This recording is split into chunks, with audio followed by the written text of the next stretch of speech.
देवियों और सज्जनों, मैं कर्नल सोफिया कुरैशी और मेरे साथ विंग कमांडर व्योमिका सिंह आज आपको 6 से 7 मई 2025 की रात 1:05 से 1:30 बजे के बीच भारतीय सशस्त्र बलों द्वारा अंजाम दिए गए ऑपरेशन सिंदूर के बारे में जानकारी देंगे.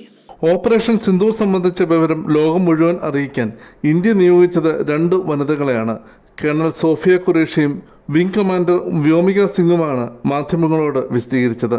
വാർത്താസമ്മേളനത്തിന് പിന്നാലെ ആരാണ് സോഫിയ ഖുറേഷി എന്നാണ് സൈബർ ഇടത്തിൽ എല്ലാവരും തിരയുന്നത്. സോഫിയ ഖുറേഷിയുടെ പേര് ഇതാദ്യമായല്ല രാജ്യം കേൾക്കുന്നത്. ഇന്ത്യൻ സൈന്യത്തിൻ്റെ കോപ്സ് ഓഫ് സിഗ്നലിലെ ആദ്യ വനിതാ ഓഫീസറാണ് സോഫിയ ഖുറേഷി. 2016 എക്സൈസ് ഫോഴ്സ് 18 എന്ന സൈനികാഭ്യാസത്തിനുള്ള ഇന്ത്യൻ സംഘത്തെ നയിച്ചതും സോഫിയ ഖുറേഷിയായിരുന്നു. ഇന്ത്യ ആതിഥേയത്വം വഹിച്ച ഏറ്റവും വലിയ വിദേശ സൈനിക അഭ്യാസമായിരുന്നു അത്.